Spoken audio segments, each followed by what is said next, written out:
மைக்கு பேசின மைக்கை பிடிங்கி அடிச்சிருக்காங்க. அது எப்படி பார்க்குறீங்க? நீங்கள் எல்லாம் எப்படி பார்க்குறீங்க? இல்லை சார், மாஞ்சோலை விவகாரம் அங்கே வாக்கு இருக்குது, அங்கே மக்கள் இருக்காங்க, அவங்களுக்கு வாக்குரிமை இல்லைன்ற மாதிரி வந்திருக்கு. எஸ்ஐஆரில் சிறப்பு வாக்காளர் திருத்தத்தில் 70-75 லட்சம் பேருக்கு மேலே வாக்கு இல்லை. அதனால் நம்ம அது கிடைக்கணும்னு தான் போராடுறோம். மறுபடியும் தேர்தல் ஆணையத்திட்டம் முறையிடுறோம். அந்த காலத்தை கொஞ்சம் நீட்டிங்க. ஏன்னா தகுதி இருந்தும் வாக்கு இல்லாமல் போயிடுது இல்லையா? இப்போ இறந்தவர்கள் வாக்கு அது அப்படியே இருக்குது, அதை நீக்கணும்னு தான் நீங்கள் சொன்னீங்க. ஒருத்தருக்கு 2 இடத்துல வாக்கு இருக்குது, அதை நீக்கணும்னு தான் சொன்னீங்க. ஆனால் ஏற்கனவே இருக்கிற வாக்காளர்களை முறையாக வாக்கு செலுத்திட்டு இருக்கவங்களையும் நீக்கிட்டே அதில். இப்போ அதனால் மாஞ்சோலையில் இருக்கிற அந்த தோட்ட தொழிலாளர்களுக்கு வாக்கு இருக்குது, ஆனால் நீக்கப்பட்டிருக்குங்கிறதான் பிரச்சனை. அதனால தான் நம்ம பிள்ளைங்க பேசுனாங்க. அப்போ அதை போய் நம்ம அதில் என்ன கருத்து சொல்கிறீங்க? மகளிர் தினம் அதே மாதிரி பார்த்தீங்கன்னா நைட்டு ஒரு சிறுமியை பாலியல் அது 8 வயசு சிறுமியை ஒரு பாலியல் சொல்லியிருக்காங்க. அதுக்கான தீர்வு இன்னைக்கு தான் அந்த பசங்க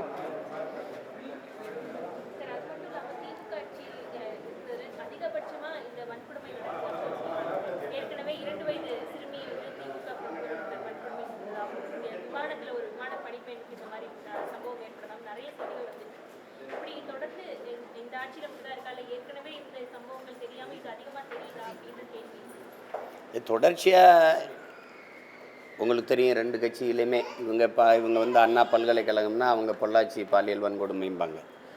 இது கூடுதலாக இருக்கிறது காரணம் தங்கச்சி. இதில் நீங்கள் புரிஞ்சுக்கணும். அதாவது கணக்கில்லாத சகிக்க முடியாத அளவிற்கு மது நிறைந்த மாநிலமாக ஆயிடுச்சு. திரவப்போதையும் திடப்போதையும் அங்கீகரிக்கப்பட்டதாக ஆயிடுச்சு. பள்ளி கல்லூரி வளாகங்கள் வழிபாட்டு தலங்கள்லாம் அவங்களுக்கு கஞ்சா அபின் கொக்கைன்னு எல்லாம் தெரியுது. கஞ்சா சாக்லேட்டே பள்ளிக்கூடத்தில். என்னுடைய தங்கைகள் தம்பியெல்லாம் ஆசிரியர்களாக இருக்காங்கல்ல, அவங்க அழுகிறதே நம்ம பிள்ளைகளெல்லாம் இந்த போதையோடு தான் உள்ளே வருது. படிப்பு என்ன படிப்பிக்கிறதுன்னு கேட்டு அழுததெல்லாம் இருக்குது. இப்போ நாங்குநேரி படுகொலையாகட்டும், எந்த ஒரு செயலை செய்கிறவனும் நிறைந்த போதையில் தான் செய்கிறான். சராசரி மனநிலையில் யாரும் அதில் ஈடுபடலை. உங்களுக்கு தெரியும். இப்போ விசாரித்து பார்த்தீங்கன்னா ஒரு போதையில் தான் பண்ணிப்பாங்க. அப்போ நீங்கள் இந்த போதையை வச்சுக்கிட்டு சட்டம் ஒழுங்குங்கிறதும் சமூக ஒழுங்குங்கிறதும் பெண்களுக்கான பாதுகாப்பு என்பதும் ரொம்ப வேடிக்கையானது, ரொம்ப பிழையானது. அது ரொம்ப பிழையானது. அது அந்த சமூகத்தில் போய் நீங்கள் என்ன நினைக்கணும்? இவ்வளோ நிறைஞ்ச போதை இருக்கிற இடத்துல குறைந்த அளவு குற்றம் நடக்குதுன்னா நீங்கள் மகிழ்ச்சி அடைந்துக்கணும். அப்படி தான் இருக்குது. இப்போ இதுக்காக நம்ம என்ன பண்ணணும்? இதை ஒழிக்கணும், இது சரி பண்ணணும்னு நினைக்கிறோம். நம்ம எல்லாருக்கும் இந்த பொறுப்பும் கடமையும் இருக்கிறதா நான் நினைக்கிறேன். அதனால தான் இது மாறி இந்த 2 கட்சிகளும் ஒருத்தர் குறை சொல்லிக்கிட்டு சட்டம் ஒழுங்கு கெட்டு போச்சுன்னு அவங்க ஆட்சியில் இல்லாத போது இவங்கள சொல்கிறதும், இவங்க ஆட்சியில் இல்லாத போது அவங்கள சொல்கிறதும். அதாவது தங்கச்சி, எந்த நாட்டில் சட்டம் ஒழுங்கில் அதிக கவனம் செலுத்த வேண்டிய நிலைமை இருக்கோ அப்போ மக்கள் நலனில் அக்கறை செலுத்த முடியாதுங்கிறான். சட்டம் ஒழுங்கையே சரி பண்ணிக்கிற முடியல அப்படின்னா மற்ற ஒழுங்கை எப்படி சரி பண்ணுவீங்க? எது ஒழுங்காக இருக்கும்? எது ஒழுங்காக இருக்கும்?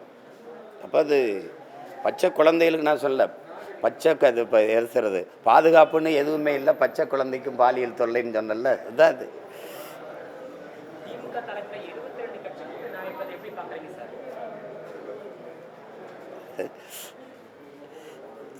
நீங்கள்லாம் எப்படி பார்க்குறீங்க? ஒரு நல்ல ஆட்சி கொடுக்குற ஒரு கட்சி, ஒரு நேர்மையான கட்சி, உறுதியான கொள்கை நிலைப்பாடு இருக்கிற, தூய கொள்கை நிலைப்பாடு இருக்கிற கட்சி எதுக்கு அணி சேர்க்கணும்? நீங்கள் ஆட்சியில் இருக்கிறீங்க, நல்ல ஆட்சி கொடுத்துட்டீங்க அப்படின்னா உங்கள் ஆட்சியை மக்கள் போற்றுவார்கள் தானே. தானாக வழியை இந்த ஆட்சி தொடரணும்னு நீங்களாக இது தொடரட்டும், இது நடரட்டும்னு சொல்கிறீங்களே வெளியே, மக்கள் மனதார நினைக்கட்டும் இந்த ஆட்சி நீட்டிக்கணும், இந்த ஆட்சி தொடரணும், நல்லபடியாக ஆட்சி செய்கிறாங்க அப்படின்னு நினச்சா அவங்களே செய்வாங்க. நீங்களாக விளம்பரப்படுத்திக்கிறீங்க, உளவியலாக தயாரிக்கிறீங்க. அது ஆங்கிலத்தில் மைண்ட் செட்னு சொல்லுவோம்ல, அப்படி ஸ்டாலின் ஆட்சி தொடரட்டும், தமிழ்நாடு வெல்லட்டும், இப்படி சொல்லிகிட்டே இருக்கிறீங்க. நீங்கள் நல்லா ஆட்சி கொடுத்துட்டா யாருமே தேவையில்லையே. வாக்குக்கு காசும் தேவையில்லை, இந்த மாதிரி கவர்ச்சிகரமான அறிவிப்புகள் தேவையில்லை. அப்புறம் குடும்பத் தலைவிக்கு திடீர்னு 5000 ரூபா வங்கியில் போட வேண்டியதில்லை. இதெல்லாம் அதனால தான் சொல்கிறேன், இங்கே ஆள் மாறுது, ஆட்சி மாறுது, ஆட்சி முறை மாற மாட்டேங்குது. மாறி உட்காந்து 2 பேரும், இவங்க 5 வருஷம் அவங்க 5 ஆண்டு இருக்கிறாங்களே ஒழிய ஆட்சி முறை மாற மாட்டேங்குது. அதை மாற்றணும்னு நாங்கள் நினைக்கிறோம். பயம் இல்லாமல் எப்படி? நான் வீரன், தனியாக தானே சண்டைக்கு போவேன். மச்சான் நீ வாடா, டேய் மச்சான் வாடா அப்படின்னு 10 பேர் ஆள் கூப்பிட்டேன்னா நான் பயப்படுறேன்னு தானே அர்த்தம், நான் கோழைன்னு தானே அர்த்தம். உண்மையா இல்லையா சொல்லுங்கள். நாங்கள் எந்த பின்புலம் இல்லை, எதுவுமே இல்லை. நாங்கள் எங்களுக்கு வந்து கருத்து தான் இருக்குது. நாங்கள் வந்தால் இப்படி செய்வோங்கிற சொல்கிற தவிர எங்களால் எதுவும் செய்ய முடியல. ஆனாலும் நாங்கள் தனித்து நிற்கிறோமே. நாங்கள் மக்களை முழுமையாக நம்புகிறோம், அந்த மக்களை 100 விழுக்காடு முழுமையாக நேசிக்கிறோம். அதனால என் மக்களுக்காக நிற்கணும்னு நினைக்கிறோம். நீங்கள் சரி, அப்படி நீங்கள் பெற்ற வெற்றியால் இந்த நாடு மக்களும் பெற்ற நன்மையை சொல்லுங்கள். கூட்டம் சேர்த்து வென்றீங்கல்ல, செஞ்ச நன்மையை சொல்லுங்கள். போன தடவை இதே கூட்டத்தோடு தான் நின்னீங்க, இப்போ கூட 2 பேரை சேர்த்துருக்கீங்க. அப்படி தான் அதுதான் கேட்குறீங்க. நீங்கள் 21 இருந்தது 22 ஆயிருக்கு. போன அப்படின்னா கூட போன தடவை இருந்தது, இப்போ கூடுதலாக பயம் கூடியிருக்குன்னு தான் அர்த்தம். வேறு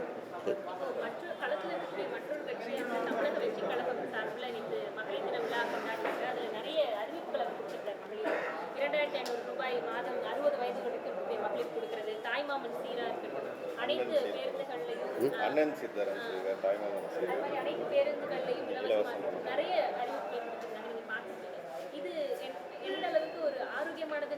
இல்லை அண்ணன் வந்து இந்த மாதிரி முறையை நான் வந்து வெறுக்கிறேன், அருவருக்கிறேன். இது வந்து ஒரு ஆட்சியே கிடையாது. இது வந்து ஒரு எப்படி சொல்கிறது, இது ஒரு வியாபாரம். இது வந்து மக்களுக்கு வந்து ஒன்று வாங்கினா ஒன்று இலவசம்னு சொல்லுவோம்ல. இப்போ நீங்கள் இது வாங்கினா அந்த மாதிரியான ஒரு திட்டம். அது என்ன சொல்கிறது உங்களுக்கு புரியுது? ஆடி தள்ளுபடி மாதிரி அன்னபூரணி சூப்பர் 6 எல்லாம் இந்த எரிகாற்று உருளையே எங்கேருந்து கொடுப்பீங்க? 6 உருளை கொடுப்பீங்க. அதில் ஒரு நீங்கள் வாங்கி தான் கொடுக்கணும். அதில் இழப்பீங்க. அதில் எத்தனை ஆயிரம் கோடி இழப்பீங்க? அந்த இழப்பை எப்படி ஈடுகட்டுவீங்க? ஏற்கனவே 10.5 லட்சம் கோடி கடன் இருக்குது, 1 லட்சம் கோடி வட்டி இருக்குது. என்ன சொல்கிறது புரியுதா? இப்போ இப்படியே நீங்கள் வாங்கி இப்படி செலவு, தாலிக்கு தங்கம், மோதிரம், அது இலவசம், இது இலவசம், இது இலவசம்னே சொல்லிட்டு போனீங்கன்னா கடைசியாக ஒரு நாள் நாடு வந்து ஏலத்துக்கு வரும். இப்போ நீங்கள் தங்கச்சி கடன் பெறும்போது நீங்கள் ஒரு வங்கியில் கடன் பெற போகிறீங்க, இல்லை ஒரு முதலாளிகிட்ட கடன் பெறப்பீங்கன்னா ஒரு ஈடு கேட்பான். ஒரு சொத்து பத்திரம் கேட்பான், அல்லது வீட்டு பத்திரம் கேட்பான், இல்லை ஏதாவது ஒரு அடமானமாக கேட்பான். நீங்கள் எதை அடமானமாக வச்சு பெறுவீங்கன்னு எனக்கு சொல்லுங்கள். ஒன்று என் மண்ணின் வளத்தை வைப்பீங்க, நாட்டு நிலத்தை வைப்பீங்க, மக்களின் நலத்தை அடமானம் வைப்பீங்க, மக்களில் நீங்கள் வரியாக எடுப்பீங்க. இப்போ நீங்கள் கடந்த இந்த திமுக ஆட்சியில் மட்டும் 3 முறை மின்கட்டணம் உயர்ந்திருக்கா இல்லையா?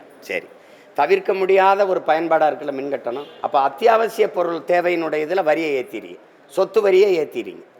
அதை ஏற்றிட்டு கணக்கில்லாமல் ஏற்றி சகிக்க முடியாத, வாழ முடியாத நெருக்கடிக்கு தள்ளிட்டு ஒரு 1000 ரூபாய் கொடுத்து அதை மறைக்க பார்க்குறீங்க. இது சரியான ஆட்சி முறையான ஒரு அறிவு சமூகம் வந்து சிந்திக்கணும். இது எங்கே போகும்? இவர் 2000 கொடுக்குறேன்றாரு, இவர் 2000 கொடுக்குறாரு, நான் வந்து 2500 ரூபா கொடுக்குறேங்கிறது இது வளர்ச்சியில் எடுக்கிறதா? ஒரு நாடு கடன் வளர்ச்சியவே வளர்ச்சின்னு கட்டமைக்கிறது எப்படி இருக்கிறது? அது எந்த மாதிரியான ஆட்சி முறை? இது நல்ல நிர்வாகமா? இது தூய நிர்வாகமா? எப்படி நிர்வாகம்?